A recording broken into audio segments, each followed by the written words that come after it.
Hello everyone, I am Shankar Mishra और आज मैं ये जो है योगा एंड लाइफस्टाइल का पार्ट 2 कराने वाला हूँ।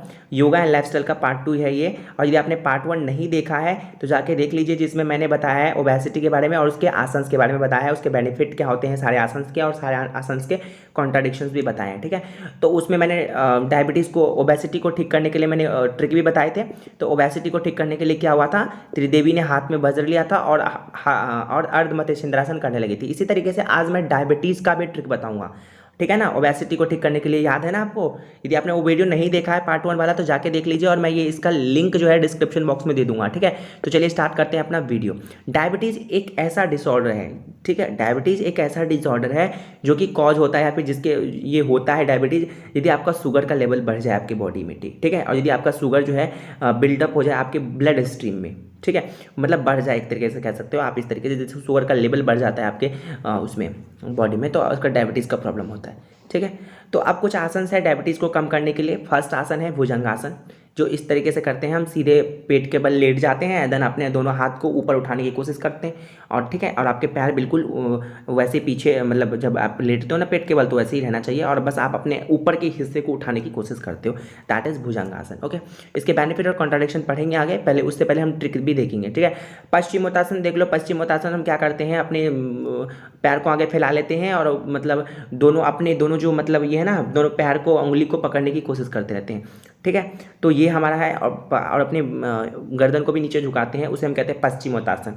अब पवन मुक्तासन देखो, यहाँ पर क्या हो रहा है कि हम लेट जाते हैं और फिर दोनों घुटने को मोड़कर और अपने अपने तरफ उसको फोल्ड करके हाथों से, और इस तरीके से उसको कुछ देर तक रखने की कोशिश करते हैं। ठीक है, इस तरीके से। और अर्धमध्यसेंद्रासन मैंने पिछले वाले वीडियो में भी डिस्कस किया था। इस तरीके से करते हैं, पहले बैठ जाते हैं, एक पैर को दूसरे पैर के, एक पैर तो बिल्कुल ऐसे रखोगे, और दूसरे पैर को क्या करोगे, इस तरीके से बेंड करोगे, और देन आप एक हाथ को पीछे करोगे। ठीक है, और दूसरे हाथ को इस पैर को पकड़ने की कोशिश करोगे। इस तरीके से आपका अर्धमध्यसेंद्रासन होता है। इसका प्रोसीजर आपको खुद लिखना है, पेपर में प्रोसीजर आता है, कभी कभी आ जाता है कि अर्धमध्यसेंद्रासन का प्रोसीजर लिखो विद कॉन्ट्राडिक्शन और बेनिफिट के साथ। ठीक है, तो मैं बेनिफिट और कॉन्ट्राडिक्शन यहाँ पे बता दूंगा, बट मैं प्रोसीजर नहीं बताऊंगा। आपको बुकिश लैंग्वेज पे बिल्कुल फोकस नहीं करना है, जैसे मैंने बताया उसी को आपको क्या करना है, अपने लैंग्वेज में कोट करके लिख देना है आपके बोर्ड एग्जामिनेशन में। ओके, चलिए ट्रिक देखते हैं डायबिटीज़ को किस तरीके से हम आसानी से याद कर सकते हैं। तो डायबिटीज़ से छुटकारा पाने के लिए सांप ने पश्चिम में पवन मुक्त होने के लिए अर्धमध्यसेंद्रासन करने लगा। पिछले बार था ओबेसिटी को ठीक करने के लिए त्रिदेवी ने हाथ में वज्र लिया था, ठीक है, वज्र लिया था हाथ में, और अर्धमध्यसेंद्रासन करने लगी थी। लेकिन इस बार क्या हुआ, डायबिटीज से छुटकारा पाने के लिए, फिर डायबिटीज को ठीक करने के लिए सांप ने क्या किया, पश्चिम दिशा में पवन मुक्त होने, ये आपको याद करना है, पवन मुक्त होने के लिए, यानी कि हवा से मुक्त होने के लिए, एक तरीके से ऐसे भी कर सकते हो, पवन मुक्त होने के लिए पश्चिम दिशा में वो अर्धमध्यसेंद्रासन करने लगा। कौन, सांप। ठीक है, और सांप से निकल के आता है आपका भुजंगासन। ठीक है, और पश्चिम से आता है आपका पश्चिमोत्तासन, और यहाँ पर पवन मुक्त से आता है आपका पवन मुक्तासन, और अर्धमध्यसेंद्रासन से आता है आपका अर्धमध्यसेंद्रासन। तो ये चार जो है आपके आसन याद हो गए। ठीक है, इसको 2-3 बार पढ़ लो भैया, आपको पूरा याद हो जाएगा, और आपके एमसीक्यू वाले क्वेश्चन गलत नहीं होंगे। नहीं तो आपके एमसीक्यू वाले क्वेश्चन आप तुक्का मार के ही आ सकते हो फिर। ठीक है, यदि आप याद रहेगा ना आपको ये ट्रिक सब, तो आपको तुक्का मारने की जरूरत नहीं है। और आप रिवीजन मैं तो करा रहा हूँ ये वीडियो, मतलब ये चैप्टर, तो आपको टाइम लगेगा। ठीक है, टाइम लगेगा थोड़ा सा, बट जब आप रिवीजन करने बैठोगे ना तो आपको सिर्फ 5 मिनट में चैप्टर खत्म होगा। और दूसरे बच्चे को यदि ये ट्रिक नहीं पता होगा ना तो वो पूरे 2-3 घंटे लगाएंगे याद करने में। चलिए, भुजंगासन को कोबरा पोजीशन कहते हैं, या फिर आप स्नेक पोजीशन भी कह सकते हो। ठीक है, तो क्या कहते हैं, स्नेक पोजीशन भी कहते हो, ये आपको याद रखना है, ये पेपर में आता है कभी कभी। ठीक है, स्नेक पोजीशन एमसीक्यू वाले क्वेश्चन में आते हैं। तो भुजंगासन के बेनिफिट क्या क्या है, ये आपको डाइजेशन को देखो भैया, ये फिर से एक मैंने जैसे पिछले वाले वीडियो में बताया था कि कुछ बेनिफिट आप याद कर लो, 10 से 12 नॉर्मल या फिर कॉमन, जो आपको कोई सा भी आसन है उसमें लिखने हैं। ठीक है, आपको सारे बेनिफिट याद करने की जरूरत नहीं है। डाइजेशन को इंप्रूव करता है, फिर भी मैं यहाँ पे बता देता हूँ आपको, जो सूटेबल लगे कि ये मैं याद कर सकता हूँ, वो आप कॉमन 10 से 12 ढूंढ लेना और उसको याद कर लेना बस। ये क्या करता है, लीवर को, और लीवर को भी ध्यान रखता है, या फिर आपको लीवर को टेक केयर करता है, या फिर लीवर को नॉर्मल रखता है, ठीक है, आपके लीवर में कोई बीमारी नहीं होगा। थायराइड का जिसको प्रॉब्लम है ना, वो भी, उसको भी मतलब इम्प्रूव करता है, या फिर थायराइड के प्रॉब्लम को कम करता है। थायराइड ग्लैंड को इम्प्रूव करेगा तो आपको थायराइड वाला प्रॉब्लम कम हो जाता है। किडनी के फंक्शन को इम्प्रूव करता है, यानी कि आपका किडनी जो है एफिशिएंट हो जाता है, और वो मतलब अच्छे से काम करता है, और आपका बॉडी बिल्कुल नॉर्मल रहता है, ठीक है। तो ये हो गया कुछ बेनिफिट। अब कॉन्ट्राडिक्शन किन किन को, जिसको स्पाइनल प्रॉब्लम है, यानी कि रीढ़ की हड्डी वाला जो प्रॉब्लम है ना, उनको नहीं करना चाहिए। और नेक प्रॉब्लम है, जो गले वाला प्रॉब्लम है, उनको भी ये नहीं करना चाहिए, ठीक है। पश्चिमोत्तासन किस तरीके से करते हैं, मैंने आपको पहले बताया है, मैंने पिक्चर दिखा दिया है आपको उसका। तो पश्चिमोत्तासन का बेनिफिट क्या क्या होता है, ये डाइजेस्टिव सिस्टम को इम्प्रूव करता है, और आपको and much block get at blocked gas gets release. आप जो गैस, मतलब जिसको गैस्ट्रिक प्रॉब्लम रहता है ना, उनको उनसे भी उनको छुटकारा पाता है पश्चिमोत्तासन से, ठीक है। तो यही है, ब्लॉक्ड गैस जो होते हैं उनको रिलीज करता है, ठीक है। तो यहाँ पर रेस्पिरेटरी सिस्टम को भी इंप्रूव करता है। देख लो, कॉमन बेनिफिट, मैं बार बार यही सब चीज़ें पढ़ रहा हूँ आपके सामने। रेस्पिरेटरी सिस्टम को इंप्रूव करता है, और ये आपके वर्टिबल कॉलम, यानी कि जो आपकी जो स्पाइन रहता है ना, जो आपके रीढ़ की हड्डी वाला जो स्पाइन होता है, ठीक है, उसको भी ये नॉर्मल रहता है, उसमें कोई भी डिफॉर्मिटीज़ नहीं होता। वर्टिब्रल, अब किस किस तरीके से डिफॉर्मिटीज़ होता है वो हम चैप्टर यूनिट 5 में पढ़ेंगे, ठीक है। उससे पहले अभी इतना ही देख लो, ठीक है। कॉन्ट्राडिक्शन, जिनको स्लिप डिस्क का प्रॉब्लम है उनको बिल्कुल भी नहीं करना चाहिए, और जिनको ये हेर्निया एक डिजीज़ होता है, यदि जिनको हेर्निया का प्रॉब्लम है तो उनको तो बिल्कुल भी अवॉइड करना चाहिए। प्रेग्नेंट वुमेन को नहीं करना चाहिए। ये वाला कॉमन है, ये वाला आप सभी के लिए याद कर लो, ठीक है, सभी के लिए याद कर लो, ठीक है। अब पवन मुक्तासन क्या होता है, पवन मुक्तासन जो है भैया, मैंने इसका पहले बता दिया आपको किस तरीके से करते हैं, इसका बेनिफिट देख लीजिए। तो इनका बेनिफिट ये है कि आपको ये मजबूत करता है आपके बैक को, और एब्डोमिनल मसल्स को भी मजबूत करता है, लेग को और हिप को, ठीक है, ये सबको क्या करता है, ये मजबूत बनाता है। कौन, पवन मुक्तासन यदि आप करोगे, रेगुलरली फॉलो करोगे तो आपको ये सब मजबूत बनाएगा। इंटेस्टाइन, यानी आपके जो आंतें हैं वो क्या होता है, बिल्कुल मसाज हो जाता है इससे। यदि आप पवन मुक्तासन करते हो तो इसमें मसाज इन द सेंस कि आपका ठीक ठाक रहेगा, आपका इंटेस्टाइन में प्रॉब्लम नहीं होगा। एंड ये क्या करेगा, आपको फ्रेश ब्लड को लोअर एब्डोमेन तक पहुंचाने में मदद करता है। लोअर एब्डोमेन क्या होता है, चेस्ट और जो पेल्विक मसल्स होते हैं, जो पैर वाले मसल्स होते हैं, उनके बीच में लोअर एब्डोमेन होता है। जैसे आपके जो आपके इंटेस्टाइन होता है वो लोअर एब्डोमेन में होता है। और स्पॉन्डाइलिटिस जो होता है, ये एक डिजीज़ है, स्पाइन रिलेटेड डिजीज़ है, और ये आपको क्या करता है, इसमें भी मदद करता है यदि आप पवन मुक्तासन करते हो। और जिसको यदि किसी को स्पॉन्डाइलिटिस है, स्पॉन्डोलिटिस है, उनको भी मदद करता है, ठीक है। अब जो एक्सेस फैट होता है उसको कम, जो लोअर एब्डोमेन में, ठीक है, एक्सेस फैट जो होता है, जैसे बेली फैट कहते हो आप इसे, वो भी कम करता है। कौन, पवन मुक्तासन यदि करोगे तो। कॉन्ट्राडिक्शन, जिनको क्या है कि नेक पेन और बैक पेन है, ये कॉमन कॉन्ट्राडिक्शन है, याद कर लो, ठीक है। तो आपको वो नहीं करना चाहिए, उनको नहीं करना चाहिए, और उनको भी नहीं करना चाहिए जिनको स्लिप डिस्क का प्रॉब्लम है, ठीक है। तो ये देख लिया ना, कुछ मिलता जुलता है। अब आता है अस्थमा डिजीज, ठीक है। अब जिसको अस्थमा है उनको कौन कौन से आसन करना चाहिए, अस्थमा एक्चुअली में होता क्या है, और उसके ट्रिक क्या है, और उन आसन, सभी आसन के बेनिफिट और कॉन्ट्राडिक्शन क्या क्या है, आज वो डिस्कस करेंगे इसमें, ठीक है, अभी करेंगे। तो अस्थमा क्या है, अस्थमा एक ऐसा डिजीज है जिसमें क्या होता है, आपको वो मतलब जो आप सांस लेते हो ना, उसको में जो एयरवे का रास्ता होता है ना, उसको ब्लॉक्ड कर देता है, ठीक है, या फिर कम कर देता है, ठीक है, जिसमें आपको सांस लेने में दिक्कत होता है, ब्रीथिंग में प्रॉब्लम होता है। आपने देखा होगा अस्थमा वाले जो लोग होते हैं ना, वो एक मतलब एक डिब्बे टाइप का रखते हैं, ठीक है। वो क्या होता है, जब भी उनको अस्थमा का डिजीज आता है तो वो क्या करते हैं, वो नाक में लेते हैं एक तरीके, तो उसको जो ब्लॉकेज होता है ना, जो ब्लॉकेज होता है उसको क्या कर देता है, फ्री कर देता है, और फिर वो सांस अच्छे से ले पाते हैं, ठीक है। तो अस्थमा जिनको है उनको क्या क्या है कि जो एयरवे का रास्ता है उनको ब्लॉक्ड कर देता है, और ठीक है, लंग्स का डिजीज ऑफ, ये लंग्स का, फेफड़े का डिजीज है, जो एयरवे का रास्ता को बंद कर देता है, जिसमें आपको क्या होता है, या फिर कम कर देता है, जिसमें आपको सांस लेने में, ब्रीथिंग में आपको दिक्कत होता है, ठीक है। तो ये है आपका अस्थमा का। अस्थमा क्या होता है, ये है, कभी कभी पेपर में आ जाता है व्हाट इज अस्थमा, एंड आपको राइट सम मेथड, या फिर राइट सम आसन by which you can reduce the asthma, ठीक है। तो इस तरीके से आप लिखोगे। अब यहाँ पर कुछ आसन हैं जो अस्थमा में परफॉर्म किए जाते हैं। फर्स्ट है सुखासन।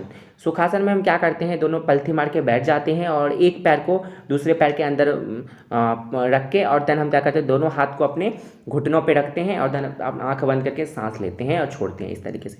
चक्रासन में देखो चक्र वाला पोजीशन बन जाता है और इस तरीके से आपको परफॉर्म करना होता है। कोई कोई नहीं भी कर पाता, जैसे मैं चक्रासन कभी नहीं कर पाता था, मेरे क्लासमेट कर पाते थे, कुछ दो चार तो कर पाते थे, बाकी सब नहीं कर पाते थे।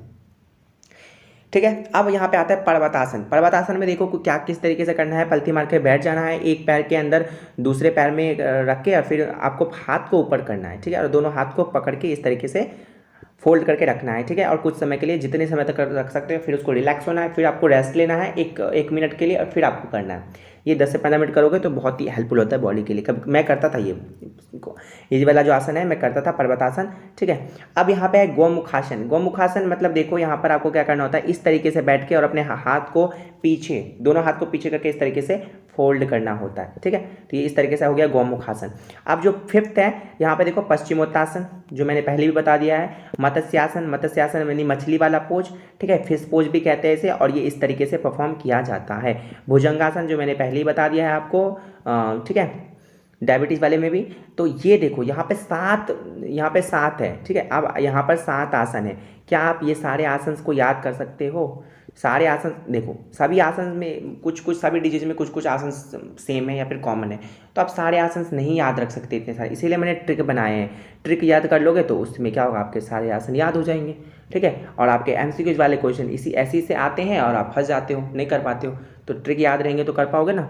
यहाँ पे देखो, यहाँ पे अर्थमा लिख दिया मैंने, यहाँ पे सॉरी, यहाँ पे अस्थमा होगा। ठीक है, यहाँ पे अस्थमा AS। ठीक, अस्थमा को दूर करने के लिए या फिर अस्थमा से छुटकारा पाने के लिए, और सुख चक्र आप अपने मन से याद कर लो। सुख चक्र क्या, एक तरीके का मैंने बनाया था कि सुख पाने के लिए, तो सुख चक्र पाने के लिए, क्योंकि भैया हमें क्या करना है, सारे आसन याद करना है, तो कुछ तो भैया करोगे ना। तो सुख चक्र पाने के लिए सांप ने, देखो फिर से आ गया, सांप ने मत्स्य के और गौ के साथ, मत्स्य मतलब होता है मछली। ठीक है, मछली और गाय के साथ पर्वत पर पश्चिम में रहने लगा। देख लो क्या करना है इसमें, आपको ये याद रखना है कि अस्थमा से छुटकारा पाने के लिए और सुख पाने के लिए, सुख चक्र पाने के लिए। ठीक है, सुख चक्र पाने के लिए सांप और मछली और गाय ये सभी क्या गए, कहाँ गए, पर्वत पर गए, और पर्वत पर कहाँ पे गए, पश्चिम दिशा में गए, और पश्चिम दिशा में जाके वहाँ पे रहने लगे, पर्वत पर पश्चिम दिशा में रहने लगे। इस तरीके से याद करोगे, 7.5 आसन याद हो जाएंगे। देखो सबसे पहला आसन है सुखासन, हो गया ना। चक्र से आ गया चक्रासन, ये 2 आसन हो गए। सांप से आ गया आपका भुजंगासन, 3 आसन हो गया। मत्स्य से आ गया आपका मत्स्यासन यानी मछली वाला हो गया, तो 4 हो गए। 5 हो गया गौ यानी गौमुखासन, पर्वतासन। ठीक है, तो ये हो गया 1 2 3 4 5 6, और पश्चिम में तो पश्चिमोत्तासन। 7 हो गए, 7 याद हो गए, और ये आपको सिर्फ और सिर्फ एक लाइन याद करने से हो गया। देख लो कितना ट्रिक, ये जो है ये ट्रिक मैंने तो क्लास 12th में बनाए थे खुद के लिए। मैंने 2020 के एग्ज़ाम में 99 स्कोर किया था फिजिकल एजुकेशन में, तो सोचो कितना मैं मतलब किया है, 99 स्कोर किया, तो भैया कुछ तो आता होगा मुझे। ठीक है, तो आप मुझ पर टोटली रिलाई कर सकते हो। तो ये इसी तरीके से आप ये ट्रिक को याद करके और बिल्कुल आसानी से पूरा नंबर ला सकते हो।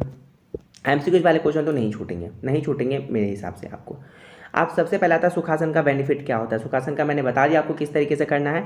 तो ये जो पोस्चर होता है ये देखो, this posture can be use for a long time during the meditation. ये आप लॉन्ग टाइम कर सकते हो। जब भी आप देखो क्या करना होता है, पलथी मार के बैठ के आपको घुटनों पे रख के आप दोनों हाथ, और देन आपको सांस लेके लंबे सांस लेके फिर छोड़ना होता है। तो इस तरीके से आप ये लंबे समय तक कर सकते हो, और स्टडी भी मतलब इसको क्या कर सकते हो, और स्टडी भी अपना कर सकते हो। ठीक है, ये जो पोस्चर है हम यूज़ कर सकते हैं लॉन्ग टाइम ड्यूरिंग, चाहे मेडिटेशन कर रहे हो चाहे स्टडी कर रहे हो। तो स्टडी देखो, आप जब कभी भी स्टडी करोगे तो उससे पहले आप क्या कर लो, 2-3 मिनट निकाल के, 5 मिनट निकाल के कर लो सुखासन। ठीक है, आसानी से कर सकते हो। Straightening the waist give strength in the muscles, आपके लेग्स में और वेस्ट में, क्योंकि इससे क्या होगा, वेस्ट आपका स्ट्रेट रहेगा। ठीक है, वेस्ट जो रहता है आपका स्ट्रेट रहता है और जिससे आपका क्या होता है लेग्स में मजबूती आती है, ठीक है, आपको लेग्स को मजबूत करता है। कॉन्ट्राडिक्शन, आर्थराइटिस, जिनको गठिया का प्रॉब्लम है उनको नहीं करना चाहिए, जिनको जिनको बैक एक है वो भी नहीं करना चाहिए, ठीक है, जिनको बैक में प्रॉब्लम है उनको भी नहीं करना चाहिए, ठीक है। तो ये सब है सुखासन हो गया। और अब आता है चक्रासन। चक्रासन का क्या क्या बेनिफिट है ये देखते हैं। ये क्या करता है, होल बॉडी को देखो, it affects the whole body, ये पूरे बॉडी को पूरे बॉडी में बेनिफिट करता है। यदि आप चक्रासन करोगे ना तो आपको पूरे बॉडी में ही बेनिफिट मिलेगा। ये आपको फ्लेक्सिबिलिटी इंक्रीज करता है, मसल्स में बोन्स का फ्लेक्सिबिलिटी इंक्रीज करता है, ब्लड सर्कुलेशन, ठीक है। आपको यदि वेस्ट पेन का तकलीफ है तो आपको वो भी दूर हो जाता है। इससे आपको क्या होगा, सप्लाई जो है ऑक्सीजन, लंग्स में जो सप्लाई है ऑक्सीजन का वो बढ़ जाता है, ठीक है। फेफड़ों में लंग्स ऑक्सीजन का, अभी देखो अभी कोविड-19 है और बहुत सारे लोग क्या हो रहा है जिनका फेफड़े तक कोरोना पहुंच चुका है, उनका क्या हो रहा है कि सांस लेने में बहुत ज़्यादा दिक्कत हो रहा है। अल्टीमेटली बहुत सारे लोग क्या हो रहा है, डेथ कर जाते हैं। तो क्यों हो रहा है, तो ये मतलब ये सब कोरोना क्योंकि लंग्स तक पहुंच चुका है, पूरे लंग्स को अफेक्ट कर चुका है, तो ऑक्सीजन वहाँ पर तक सप्लाई नहीं हो पाता। तो आप यदि आप अभी मैंने पहले भी बताया था prevention is better than cure, तो यदि चक्रासन करते हो तो आपके लंग्स का एफिशिएंट बढ़ जाता है, कि वो ऑक्सीजन सप्लाई वहाँ पर बढ़ जाता है, ठीक है। ओवरऑल फंक्शनिंग जो है बॉडी का वो इंक्रीज हो जाता है यदि आप चक्रासन परफॉर्म करते हो। तो बहुत कम लोग कर पाते हैं, मैं तो नहीं कर पाता था चक्रासन, मैंने पहले ही बता दिया आपको। तो कंट्राडिक्शन क्या होता है, यदि बैक इंजरी है आपको तो आप नहीं करना, ठीक है। यदि किसी को हार्ट प्रॉब्लम है या फिर तो आपको वो नहीं करना है, हार्ट प्रॉब्लम है और बैक इंजरी है, बैक में इंजरी है तो आपको नहीं करना, ठीक है। अब आता है पर्वतासन। पर्वतासन क्या करता है, ये स्पाइनल प्रॉब्लम को ठीक करता है। स्पाइनल प्रॉब्लम यानी कि आपके रीढ़ में जो आपका कोई प्रॉब्लम है, कोई डिफॉर्मिटीज़ है तो आपको ठीक करेगा, ठीक है। तो यहाँ पर आता है स्ट्रेंथन्स, आपको मजबूती दिलाता है आपके मसल्स, आर्म्स में, ठीक है, आर्म्स वाले मसल्स में, ठीक है, हाथ वाले मसल्स में आपको क्या होते हैं, स्ट्रेंथ दिलाता है, ठीक है। और ये ब्लड के फ्लो को ब्रेन तक यदि आपका देखो ब्लड फ्लो, यदि आपका ब्लड का सर्कुलेशन जो है ब्रेन तक सही रहता है तो आपका ब्रेन बिल्कुल नॉर्मल फंक्शनिंग करता है और आपको बिल्कुल जो चीज़ है आप याद कर सकते हो। इसीलिए बोलते हैं ना कि वो करना चाहिए, बाल आसन करना चाहिए, ठीक है। तो वो नीचे लेट के मुंडी को मतलब सर को आपको नीचे रख के और फिर वो पैर को ऊपर करना चाहिए, ठीक है। तो वो सब मैं कर नहीं पाता, मैंने बहुत बार ट्राई किया, कर नहीं पाता मैं। तो वो आपको तो ये सब करना चाहिए आपको, ये वाला आसन करना चाहिए, पर्वतासन। और जिससे आपका क्या होगा कि आपका ब्लड फ्लो का इंक्रीज होगा, कहाँ के लिए, ब्रेन में। कॉन्ट्राडिक्शन क्या है, किन किन को नहीं करना चाहिए, जिनको रिस्ट, हिप और एंकल का इंजरी है उनको नहीं करना चाहिए। हिप और एंकल दोनों सेम ही होता है तो उनको नहीं करना चाहिए। रिस्ट मतलब जिनको कलाई, ठीक है, तो कलाई में भी जिनको इंजरी है उनको भी नहीं करना चाहिए। और ये इनको भी नहीं करना चाहिए जिनको स्पाइनल इंजरी है, ठीक है, जिनको रीढ़ की हड्डी वाला इंजरी है तो उनको भी नहीं करना चाहिए। इंजरी है तो नहीं करना चाहिए, लेकिन स्पाइनल प्रॉब्लम को ठीक करता है, डिफॉर्मिटीज़ को ठीक करता है, जैसे आपका काइफोसिस हो गया, ठीक है, स्कॉलियोसिस, लॉर्डोसिस, ये यूनिट 5 में पढ़ेंगे। लेकिन आपको यदि कोई बहुत बड़ा इंजरी है स्पाइनल में तो मत करो, ठीक है, तो अवॉइड करो। गौमुखासन क्या होता है, तो गौमुखासन को अस्थमा को ठीक करने के लिए होता है और ये आपके वेट को रिड्यूस करता है, आपके बॉडी को फ्लेक्सिबल और अट्रैक्टिव बनाता है, ठीक है। और ये क्या करता है, आपके स्पाइन को स्ट्रॉन्ग और इरेक्ट बनाता है, यानी आपकी जो रीढ़ है उसको मजबूत और एक मतलब सीधा करता है, सीधा करके रखता है। Help to make abdominal organ जो होते हैं वो फंक्शन अच्छे से करते हैं, जैसे आपके इंटेस्टाइन, पेनिक्रियाज, ये सब हो गया। आपके ओबेसिटी को भी कम करता है, ठीक है, गौमुखासन। अब कॉन्ट्राडिक्शन क्या है कि पर्सन जिनको सोल्जर जिनका नहीं होता कि मतलब आपका कंधा घिसक गया इधर से उधर, मतलब कंधा नहीं होता कि मतलब कंधा छूट जाता है, बोलते हैं ना कि मेरा मोच पड़ गया कंधे में भी, तो उनको नहीं करना चाहिए ये गौमुखासन। और यदि किसी को भी घुटना रिलेटेड कोई भी प्रॉब्लम है, ठीक है, और तो उनको बिल्कुल भी नहीं करना चाहिए, और ठीक है, तो उनको बिल्कुल अवॉइड करना चाहिए, ठीक है। Hamstring and quadriceps should be avoided if one has sciatica का प्रॉब्लम है, ठीक है। तो यही है कि नी में जिनको घुटने में दर्द है या फिर घुटने में प्रॉब्लम है उनको नहीं करना चाहिए, साइटिका वाले पेशेंट को नहीं करना चाहिए, ठीक है, साइटिका एक बीमारी होता है। तो मत्स्यासन क्या है, मत्स्यासन आपको याद करना है, तो मत्स्यासन कभी कभी पेपर में आता है, इंपॉर्टेंट है। तो ये जो आसन है आपको हेल्पफुल है या उन पेशेंट के लिए जिनको अस्थमा है, और ये आपको क्या करता है, इनडाइजेशन से भी आपको छुटकारा दिलाता है और आपके डाइजेस्टिव प्रॉब्लम जितने भी हैं उनसे आपको रिलीफ दिलाता है। और आपके इनडाइजेशन समझते हो ना, जो खाना आपका पचता नहीं है, तो खाना पचेगा नहीं, तो उसको भी मतलब पचाता है खाने को, जब आप यदि ये आसन रेगुलरली फॉलो करते हो तो, और आपके डाइजेस्टिव प्रॉब्लम्स भी दूर हो जाते हैं ये करने से।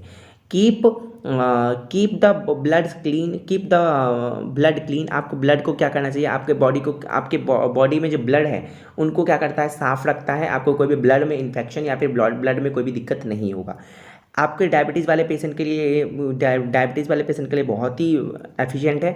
और ये आपको कफ में भी मदद करता है, जिनको कफ होता है ना, कि जिनको खांसी वांसी में, तो उनको भी दूर करता है, और रेस्पिरेटरी प्रॉब्लम्स को भी दूर करता है। आपके बॉडी को और आपके फेस को अट्रैक्टिव बनाता है, ठीक है। कॉन्ट्राडिक्शन, जिनको नेक इंजरी है उनको बिल्कुल भी नहीं करना चाहिए, जिनको ब्लड प्रेशर है उनको भी नहीं करना चाहिए, और जिनको माइग्रेन की सिर दर्द हमेशा कंटिन्यू बना रहता है उनको भी नहीं करना चाहिए। तो ये है आपके 5 आसन आज मैंने कराए हैं। इससे देखो, और जो 2 आसन है, जैसे आपके भुजंगासन हो गया और पश्चिमोत्तासन हो गया, वो मैंने पहले ही करा दिया है, तो मैं बार बार एक ही चीज़ नहीं लिखने वाला हूँ, आपको वही चीज़ पढ़ना है, ठीक है। तो आपको ये सब देखना है, और ये मत्स्यासन तक मैंने करा दिया है। आज के लिए इतना ही, और नेक्स्ट वीडियो में हम करेंगे ये 3 अभी हमने कराए हैं। सबसे पहले हमने ओबेसिटी के रिगार्डिंग हमने आसन किए हैं, देन हमने डायबिटीज़ के किए हैं, इस वीडियो में मैंने डायबिटीज़ के किए हैं, एंड देन हमने इस बार अस्थमा के किए हैं इस वीडियो में। और पार्ट 1 में ओबेसिटी और योगा क्या होता है और क्यों ज़रूरत है वो सब मैंने उस वाले वीडियो में किया पार्ट 1 में। और थर्ड वीडियो में आपके हाइपरटेंशन, ठीक है, हाइपरटेंशन और ये सब इसके बारे में करेंगे। एंड ठीक है, thank you so much for watching this video. If you not subscribe my channel then please subscribe it, and please share करिए इसको ज़्यादा से ज़्यादा।